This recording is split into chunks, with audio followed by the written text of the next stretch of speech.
Então, quando o Senhor começou a falar conosco sobre esse tema de avivamento, eu creio que uma das coisas que fez com que eu estacionasse nesse versículo de Isaías 43 é porque existe uma tensão nesse versículo 18. Qual que é a tensão do versículo 18? Esquecer o que passou, não viva no passado, porém como que eu honro aquilo que é a nossa raiz? Então, como que eu faço para honrar a nossa fundação, sendo que eu tenho que esquecer o meu passado, aquilo que se foi, não posso viver lá? E de fato, eu creio que a gente chega num lugar onde a gente precisa discernir a diferença do que é honrar o passado e viver no passado. Uma coisa é você honrar o passado, outra coisa é você viver no passado. Eu nunca esqueço quando, em 2008, eu estava viajando, traduzindo Randy Clark pelas cruzadas que ele fazia de milagres e curas, e no meio de tanta coisa de mover de Deus, uma vez ele parou e virou para mim e falou assim: Theo, os maiores opositores ao novo mover de Deus, possivelmente e muito provavelmente serão os líderes do mover anterior. Para pensar, as pessoas que resistem ao novo de Deus, muitas vezes foram os líderes do mover anterior. Então a gente começa o ano com esse aviva-nos e de repente alguém me manda um negócio e fala: está tendo um avivamento lá em Asbury, lá em Kentucky. Alguém viu isso aí nas redes sociais? E daí na hora eu falei assim: cara, será que é isso mesmo? E daí eu falei: bom, vamos dar um dia e 2 dias, vamos ver o que está acontecendo isso aqui, e porque tem de tudo hoje em dia. Eu não sei se é de verdade, não sei se é fake esse negócio, vamos esperar um pouco. Daí deu 2, 3, 4 dias, o Kriegner, que está lá estudando lá na Virgínia, e o pastor Lucas e a pastora Jaque, que estão lá em Oklahoma, eles estão perto, eles falaram: Theo, eu estou pensando em pegar o carro e ir para lá. Eu falei: então vai, cara, vai lá e passa para a gente o que é que vocês estão sentindo aí, porque tem de tudo, nego falando uma série de coisas na internet, então a gente confia em você. Então eles foram e ficaram lá uns 2 dias, 3 dias. Eu sei que eu falei mais com o Kriegner, ficou lá 3 dias. E ele falou assim: ó, uma das coisas que me marcou no relato do Kriegner, ele falou assim: Theo, eu entrei lá num dos turnos lá, e começou o momento de louvor e adoração, a gente ficou adorando 6 horas. Mas quando eu saí, parecia que eram 20 minutos. Falei: que coisa incrível. Cara, parece que você é arrebatado do tempo, e você está lá e de repente... Daí uma outra coisa que o pastor Lucas também falou assim: cara, não tem manifestações assim, pessoas chorando, rindo, caindo no chão, uma coisa assim muito silenciosa. Eu pensei: o brasileiro vai ter uma certa dificuldade com isso. O brasileiro ama uma bagunça, aquele pentecostalismo selvagem.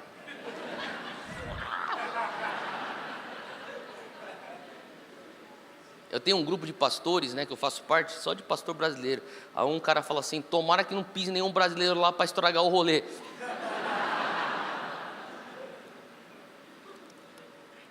Enfim, só que daí eu comecei a pensar: nossa, isso aqui é incrível, porque o Senhor está se movendo de uma maneira diferente. Porque quando você fala avivamento, você tem o modo dos avivamentos passados que a gente viveu, como Pensacola, inclusive o avivamento de Toronto, da Argentina na década de 90, Colômbia também. Eram avivamentos que tinham muitas manifestações do Espírito. E o Senhor começou a falar comigo: é isso que é a diferença entre você honrar o passado e morar no passado. Porque muitas vezes aquilo que vai diferenciar você de honrar o passado e morar no passado está num detalhe chamado como. É o método. Você honra o quê e você honra e se agarra no porquê. Mas 9 vezes de 10, o como é diferente. Eu consigo já imaginar muitas pessoas pensando: agora o próximo mover de Deus vai ser todo mundo em silêncio, que nem lá em Kentucky. E talvez não, vai ser de uma outra maneira, é um como diferente. Então você honra com o quê, você honra se apegando no porquê, mas o como ele está fazendo de uma maneira nova. Então por isso ele fala: não se apegue, não fica aí no passado, eu estou fazendo uma coisa nova. Olha só o versículo 19: Então ele diz no 18, não fica lá no passado, esqueça o que se passou, eu estou fazendo uma coisa nova. Mas ele não fala no versículo 19 só, eu estou fazendo uma coisa nova. Ele vem com uma ordem, vejam,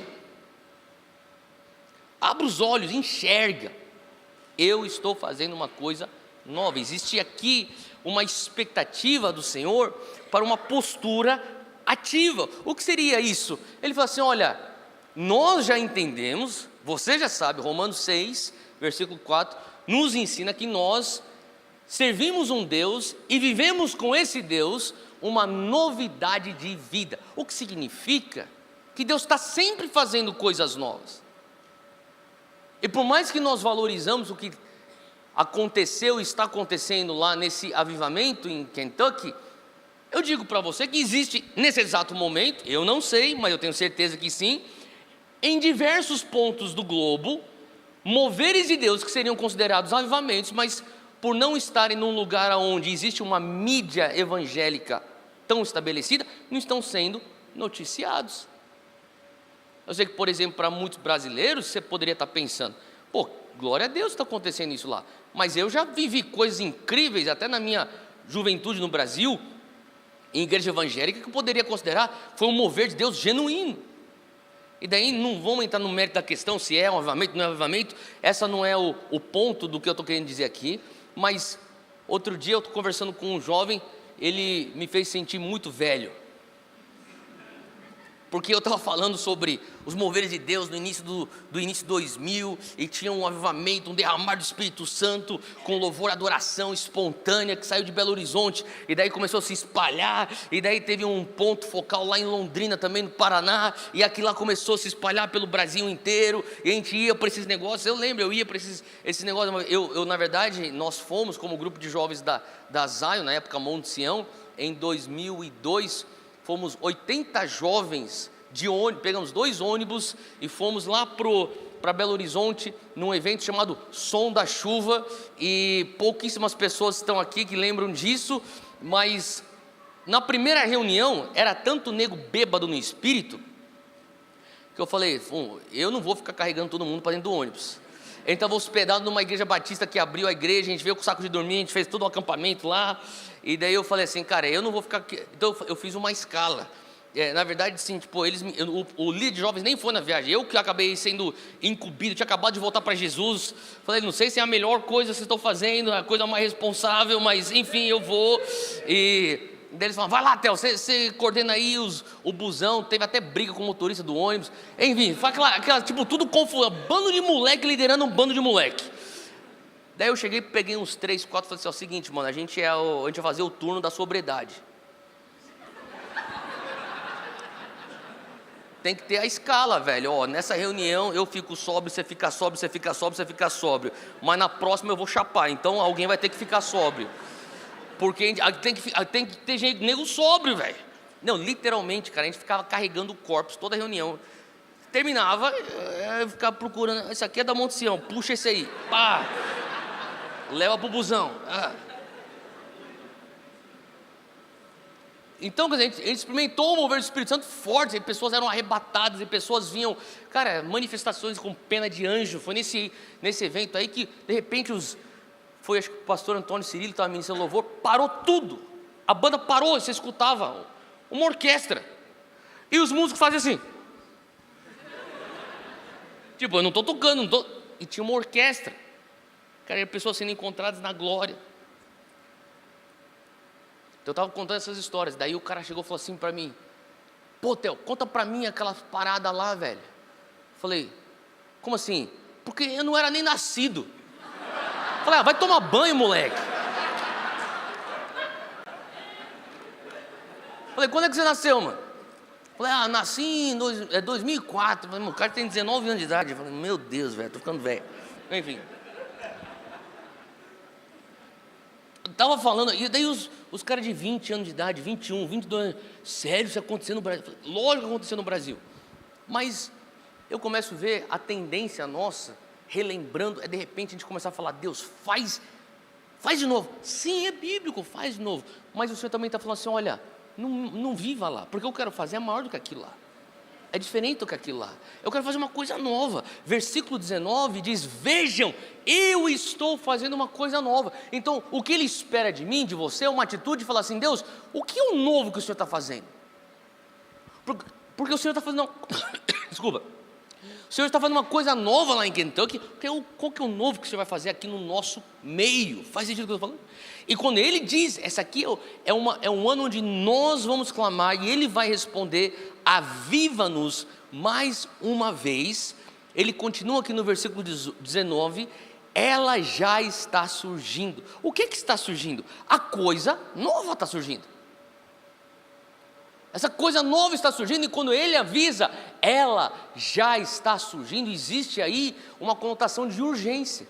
Veja, Ele está surgindo, existe uma janela aqui, existe uma oportunidade para você, existe aqui uma temporada para você, que nem está escrito lá, tempos de refrigério lá em Atos 3. Existe algo aqui que Ele está derramando, que você precisa reconhecer. Logo na sequência Ele diz: ela já está surgindo. Você não a reconhece? Acho que foi na primeira noite da Setinese, a Júnia falou sobre o Kairos e o Cronos. E o que eu tenho falado muitas vezes para as pessoas é: você precisa reconhecer os momentos de Kairos que o Senhor proporciona para você. E quando a gente começa a falar sobre Kairos, que é nada mais do que uma janela de oportunidade, aonde você entra e você entra num alinhamento com o Espírito Santo, aquilo que Ele está fazendo, e parece que você entra no prumo dele, e parece que as coisas aceleram com uma velocidade. Isso é o Kairos de Deus. A tendência do evangélico carismático, avivado, pentecostal, é começar a desprezar o Cronos. Então o Cronos é ruim, o bom é eu ter que buscar o Kairos. E eu estou aqui hoje para te dizer, os dois são importantes, porque tem coisas que o Senhor está querendo operar dentro de nós, que é o Cronos, que é o tempo mensurado, de onde nós tiramos a palavra cronômetro. Você está marcando teu tempo, ele está sendo medido. E tem certas coisas que só construindo no Cronos te põe na posição certa para receber o Kairos. Por exemplo, vamos ser sinceros, amanhã de manhã, quando você acordar, você vai ter um desafio. Você vai ter um momento onde você vai falar assim: caramba, eu tenho que ler a Bíblia, tem que ter um momento de oração, tem que fazer meu tempo com o Senhor. Nossa, que dificuldade. E você vai ser tentado a pensar: deixa para depois, e daqui a pouco eu não estou nem fazendo isso. Não é verdade? Existe a tentação. As pessoas falam assim: sério, você tem essa tentação? Eu ando com Jesus, desde que eu voltei para Jesus, 20 anos. E todos os dias dos meus 20 anos eu experimentei essa tentação. E lógico que tem dias que é mais fácil, outros dias são mais difíceis, mas existe sempre a opção: será que eu deixo para depois e depois? Só que esse Cronos do amanhã, você vai e deposita 10 minutos, lá depois você deposita mais 15 minutos, depois você deposita mais 20 minutos, de repente você tem um Cronos que está sendo acumulado, onde você está sendo requerido fidelidade, você está sendo requerido de você mesmo resistência, persistência na presença. E muitas vezes você vai entrar lá e você não vai sentir nenhum arrepio. Você vai abrir a palavra, e se você faz a tua leitura de manhã, vai demorar um pouco até a tua cabeça começar a entender o que você está lendo, e especialmente você está em Levíticos, em Número. Tipo, meu filho do fulano, mas quem que é esse fulano, velho? Tipo, e ele é filho do fulano, e fulano, do fulano, ciclano, e os nomes mais, entendeu? Isso é tipo, aqui que tô... Só que você está lá, daí você finalmente termina a parte do Antigo Testamento, você entra em Mateus, em Lucas. Ufa, agora estou entendendo. Daí você entende melhor o Novo Testamento. Eu entendo isso, só que quando você começa a perseverar, eu vou perseverar aqui. Então, 1 dia, 2 dias, 3 dias, eu vou continuar aqui, um momento de oração, não senti nada, não senti arrepio, não tem banda tocando, não tem padzinho de teclado do lado aqui, não tem tela, não tem luz, não, nada, está no seco, que nem está agora, está no seco.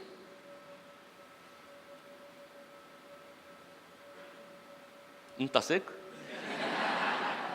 Está seco, né? E é para estar no seco às vezes, é bom às vezes. O Espírito Santo fala com você assim, tipo, é assim, o papo é reto, é esse. Faz sentido? E tem momentos que você vai no Cronos e você fala assim: não está acontecendo nada comigo. Aí você faz 1 ano, 2 anos, 3 anos, 4 anos. Só que tem certas coisas que estão sendo geradas em você sem você perceber. O Espírito Santo está gerando alguma coisa dentro de você sem você perceber. É na tua resiliência, na tua perseverança, na tua paciência. E às vezes você não sente a diferença. Você não vai, porque é coisa de 1 milímetro de crescimento espiritual por semana. Então você não nem percebe isso. Mas depois você se dá conta de uma crise que normalmente você passaria e você surtaria e você vê, cara, eu estou diferente. Você já experimentou isso? Porque o Espírito Santo gerou alguma coisa no teu cronos.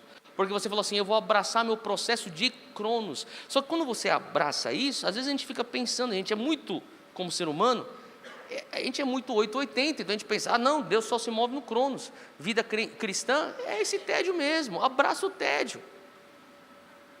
Mas de repente, ele abre uma janela. E daí na janela, os pentecostais comemoram, é a nossa hora. E daí você vai pensar, vai tudo acontecer no de repente de Deus. E às vezes a gente deixa passar o de repente. Ou a gente abandona o cronos porque a gente fica sempre numa expectativa de um de repente. Quando Deus, na verdade, quer operar com a gente no cronos e no kairos. Faz sentido? Porque tem algo que vai ser gerado em você no cronos, em 7 anos de cronos, que daí Deus também vai querer trazer em 7 segundos de kairos, que pode até ser maior do que os 7 anos que foi construído no cronos, mas você nunca estaria apto para receber esse 7 segundos de kairos, se você não tivesse sido fiel com os 7 anos de cronos. Faz sentido o que eu estou falando?